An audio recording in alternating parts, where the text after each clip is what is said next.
সুদানে আরএসএফের গণহত্যা, ৩ দিনে এল ফাশারে ১৫০০ মানুষের প্রাণহানি। ইসরায়েলকে রুখে দিতে লেবানন সেনাপ্রধানের নজিরবিহীন নির্দেশ, মুখোমুখি ইসরায়েল ও লেবাননের সেনাবাহিনী। মাদকের বিরুদ্ধে যুক্তরাষ্ট্রের সামরিক অভিযানে ক্যারিবিয়ান সাগরে নামল মার্কিন পারমাণবিক ডুবোজাহাজ। ভয়াবহ গণহত্যা সংঘটিত হয়েছে সুদানের রাজধানী দারফুরের পশ্চিমাঞ্চলের এল ফাশার শহরে। দেশটির আধা সামরিক বাহিনী র্যাপিড সাপোর্ট ফোর্স আরএসএফ মাত্র ৩ দিনে ১৫০০ মানুষকে হত্যা করেছে। আরএসএফ এর বিরুদ্ধে জাতিগত বিদ্বেষমূলক হামলা এবং বেসামরিক পুরুষদের নির্বিচারে হত্যার গুরুতর অভিযোগ উঠেছে। আল ফাশিরে সুদানের সেনাবাহিনীর শেষ ঘাঁটি পতনের পর এই নৃশংসতার খবর আসছে। আল ফাশির থেকে পালিয়ে আসা আল খেয়ার ইসমাইল এবং স্থানীয় সাংবাদিককে দেওয়া এক ভিডিও সাক্ষাৎকারে ভয়ঙ্কর ঘটনার বর্ণনা দিয়েছেন। আরএসএফ যোদ্ধারা উঠে চড়ে এসে আল ফাশিরের কাছে কয়েকশো পুরুষকে ধরে একটি জলাধারের কাছে নিয়ে যায়। বন্দীদের লক্ষ্য করে গালিগালাজ করার পর তারা গুলি শুরু করে। এক অপহরণকারী তার স্কুল জীবনের সহপাঠী হিসেবে চিনতে পেরে ওকে মেরো না বলে তাকে পালাতে সাহায্য করে। এরপরই তার চোখের সামনে তার বন্ধু এবং অন্য সবাই নিহত হন। আমি খাদ্য নিয়ে শহরে থাকা আত্মীয়দের কাছে যাচ্ছিলাম এবং আমার কাছে কোনো অস্ত্র ছিল না। রয়টার্স ৪ জন প্রত্যক্ষদর্শী এবং ৬ জন সাহায্যকর্মীর সঙ্গে কথা বলেছে, যারা নিশ্চিত করেছেন আল ফাশির থেকে পালিয়ে আসা মানুষদের আশেপাশের গ্রামগুলোতে জড়ো করা হচ্ছে এবং পুরুষদেরকে মহিলাদের থেকে আলাদা করে নিয়ে যাওয়া হচ্ছে। অন্য একজন প্রত্যক্ষদর্শী জানান, পুরুষদের সরিয়ে নেওয়ার পরপরই গুলির শব্দ শোনা যায়। দারফুর বিশেষজ্ঞরা বহু আগে থেকেই সতর্ক করেছিলেন, আরএসএফ আল ফাশির দখল করলে জাতিগত বিদ্বেষের জেরে এই ধরনের প্রতিশোধমূলক হত্যাকাণ্ড ঘটতে পারে। আল ফাশির রক্ষায় নিয়োজিত অধিকাংশ যোদ্ধা ছিল জাঘাওয়া জাতিগোষ্ঠীর, যাদের সঙ্গে প্রধানত আরব অধ্যুষিত আরএসএফ বা পূর্বের জানজাউইদ মিলিশিয়া যোদ্ধাদের শত্রুতা বহু পুরনো। তাহানি হাসান নামে একজন প্রাক্তন হাসপাতাল কর্মী জানান, আরএসএফ ইউনিফর্ম পরা লোকজনের হাতে তিনি ও তার পরিবারের সদস্যরা মারধর, তল্লাশি এবং অপমানিত হন।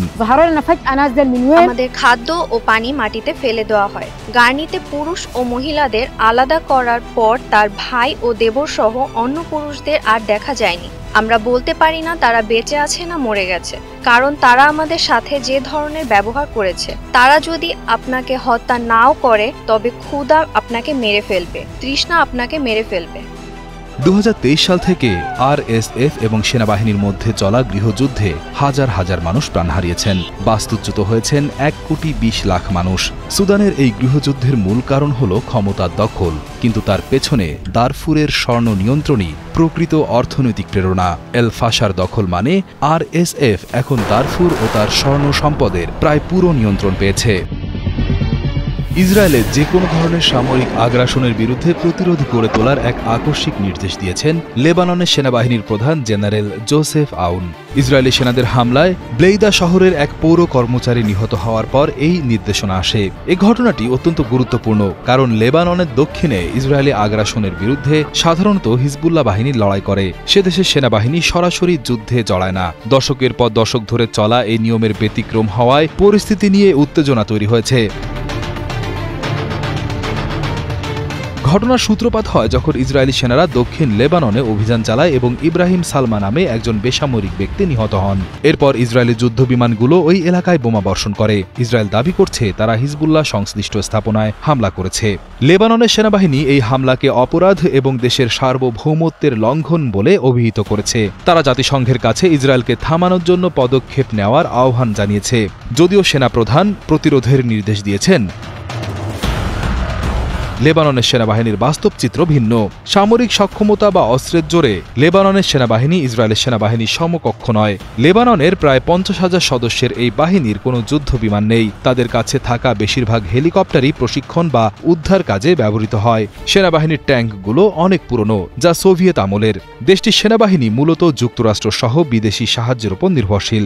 ইসরায়েলি বিশেষজ্ঞরা লেবাননের সেনাবাহিনীকে দুর্বল এবং নিজেদের জন্য হুমকি নয় বলে মনে করেন। প্রশ্ন উঠেছে, তাহলে সেনা প্রধানের এই নির্দেশ কি শুধুই একটি রাজনৈতিক বার্তা, নাকি লেবানন সত্যি একটি নতুন সংঘর্ষের দিকে এগোচ্ছে? দক্ষিণ সীমান্তে উত্তেজনা বাড়তে থাকায় এই নির্দেশের প্রকৃত অর্থ সময় বলে দেবে। ড্রোন নিয়ে চায়নার মতো তেলেসমাতি হয়তো আর কোনো দেশ বর্তমানে দেখাতে পারবে না। সম্প্রতি চায়নার প্রায় 16,000 ড্রোন একসাথে উড়ে গিয়ে আতশবাজির এক অবিশ্বাস্য প্রদর্শনী তৈরি করে, যা দেখতে লাগছিল অনেকটা আকাশের গায়ে আঁকা ডিজিটাল ছবির মতো। এই অসাধারণ প্রদর্শনীটি সাধারণ কোনো শো ছিল না, এটি একই সাথে 2টি গিনেস ওয়ার্ল্ড রেকর্ড ভেঙে দিয়েছে। প্রথম রেকর্ডটি হল আতশবাজি বহনকারী সবচেয়ে বড় ড্রোন ফরমেশন, অর্থাৎ একসাথে এতগুলো ড্রোন আতশবাজি নিয়ে আগে কখনো ওড়েনি।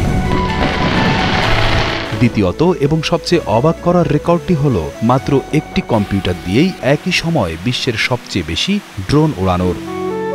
মাত্র একজন ব্যক্তি একটি কম্পিউটার ব্যবহার করে 16,000 আলাদা আলাদা ড্রোনকে নিয়ন্ত্রণ করেছেন। চীনের হুনান প্রদেশের লিউয়াং শহরের রাতের আকাশ এক জাদুকরী দৃশ্যের সাক্ষী হয়েছে। এই ড্রোনগুলো শেনঝেনের একটি হাইটেক কোম্পানি তৈরি করেছে। এই কাজটি করা মোটেও সহজ ছিল না। সবচেয়ে বড় চ্যালেঞ্জ ছিল আতশবাজির প্রচণ্ড তাপ। ড্রোন একটি ইলেকট্রনিক যন্ত্র যা গরমে নষ্ট হয়ে যেতে পারে, কিন্তু প্রকৌশলীরা এই সমস্যার একটি দারুণ সমাধান বের করেন। হাইগ্রেড টেকনোলজি কোম্পানি লিমিটেডের পরিচালক জিয়াং জিয়াও ও টং বলেন, ড্রোনগুলোর ওপর তাপ সহ্য করতে পারে এমন এক বিশেষ ধরনের পদার্থের আস্তরণ ব্যবহার করা হয়েছে, যা ড্রোনগুলোকে তাপ থেকে সুরক্ষিত রাখে। আমাদের ড্রোনগুলি একটি কাস্টমাইজ উচ্চ তাপমাত্রা প্রতিরোধী উৎপাদন ব্যবহার করে, যা আতশবাজি প্রদর্শনের সময় উৎপন্ন উচ্চ তাপমাত্রার প্রভাবও কমিয়ে দেয়। উপরন্তু আমরা আমাদের ফ্লাইট নিয়ন্ত্রণ ব্যবস্থা এবং আমাদের সমন্বিত আতশবাজি নিয়ন্ত্রণ ব্যবস্থা উভয় ক্ষেত্রেই প্রযুক্তিগত আপগ্রেড করেছি। সব মিলিয়ে আমরা সফলভাবে 2টি গিনেস ওয়ার্ল্ড রেকর্ড স্থাপন করেছি। এর দ্বিতীয় চ্যালেঞ্জ ছিল এতগুলো ড্রোনকে একসাথে ওড়ানো এবং তাদের মধ্যে যেন কোনো সংঘর্ষ না হয় তা নিশ্চিত করা। এর জন্য তারা খুব উন্নত সফটওয়্যার এবং বিশেষ ফ্লাইট কন্ট্রোল অ্যালগোরিদম তৈরি করেন। এই প্রযুক্তি অনেকটা আকাশের ট্রাফিক পুলিশের মতো কাজ করেছে। এটি নিশ্চিত করেছে যে প্রতিটি ড্রোন তার নির্দিষ্ট জায়গায় থাকে এবং অন্যের সাথে ধাক্কা না খায়। এই 2টি নিখুঁত নিয়ন্ত্রণের ফলেই তারা 2টি বিশ্ব রেকর্ড গড়তে সক্ষম হন। বিশ্বের 2 প্রধান অর্থনৈতিক শক্তি মার্কিন যুক্তরাষ্ট্র এবং চীন তাদের মধ্যকার বাণিজ্যিক বিরোধ কমাতে একটি গুরুত্বপূর্ণ চুক্তিতে পৌঁছেছে। দক্ষিণ কোরিয়ার বুসানে অনুষ্ঠিত এক শীর্ষ বৈঠকের পর মার্কিন প্রেসিডেন্ট ডোনাল্ড ট্রাম্প এই চুক্তিটি ঘোষণা করেন। এই চুক্তির ফলে চীনের আমদানিকৃত পণ্যের ওপর মার্কিন শুল্ক বা আমদানি কর উল্লেখযোগ্য পরিমাণে কমানো হবে। চুক্তিটি 1 বছরের জন্য কার্যকর থাকবে এবং স্বয়ংক্রিয়ভাবে নবায়নযোগ্য। প্রেসিডেন্ট ট্রাম্প জানিয়েছেন, চীনের ওপর আরোপিত মোট শুল্ক 57% থেকে কমিয়ে 47% করা হচ্ছে, অর্থাৎ 10% শুল্ক কমানো হলো। বিশ্লেষকরা মনে করছেন এই পদক্ষেপের ফলে 2 দেশের মধ্যে দীর্ঘদিন ধরে চলা বাণিজ্য উত্তেজনা অনেকটাই কমে আসবে। চুক্তিতে বিরল খনিজ সংক্রান্ত একটি জটিল বিষয়ও সমাধান করা হয়েছে বলে জানানো হয়। এই চুক্তির ধারাবাহিকতায় আগামী এপ্রিলে প্রেসিডেন্ট ট্রাম্প চীন সফরের পরিকল্পনা করছেন এবং পরবর্তী সময়ে চীনের প্রেসিডেন্ট শি জিনপিং যুক্তরাষ্ট্র সফর করবেন। বৈঠক শেষে প্রেসিডেন্ট ট্রাম্প বলেন, বৈঠকটি অসাধারণ ছিল। তিনি প্রেসিডেন্ট শিকে মহান দেশের মহান নেতা হিসেবে প্রশংসা করেন এবং দীর্ঘমেয়াদী ভালো সম্পর্কের আশা প্রকাশ করেন। অন্যদিকে প্রেসিডেন্ট শি জিনপিং স্বীকার করেন যে 2 দেশের মধ্যে মত পার্থক্য থাকা স্বাভাবিক, তবে বিশ্বের শীর্ষ 2 অর্থনীতির মধ্যে মাঝে মাঝে ঘর্ষণ বা মতবিরোধ হতে পারে। আল্পস পর্বতমালার খাড়া আঁকাবাঁকা পথকে বিদায় জানাতে মাটির গভীরে চলছে এক বিশাল কর্মযজ্ঞ। অস্ট্রিয়া এবং ইতালিকে যুক্ত করতে তৈরি হচ্ছে ব্রেনার বেস টানেল, যা চালু হলে হয়ে উঠবে বিশ্বের দীর্ঘতম রেল সুড়ঙ্গ। 55 কিলোমিটার দীর্ঘ এই রেল সুড়ঙ্গটি অস্ট্রিয়ার ইন্সব্রুক শহরকে ইতালির ফোর্তেজ্জা শহরের সঙ্গে সরাসরি যুক্ত করবে। এই টানেল প্রকল্পটি অত্যন্ত জটিল। এতে 2টি প্রধান সুড়ঙ্গের পাশাপাশি একটি ছোট অনুসন্ধান সুড়ঙ্গ রয়েছে, যা মূল টানেল থেকে 12 মিটার নিচে অবস্থিত। এই ছোট সুড়ঙ্গটি পানি নিষ্কাশন এবং ভূতাত্ত্বিক গবেষণার জন্য ব্যবহৃত হচ্ছে।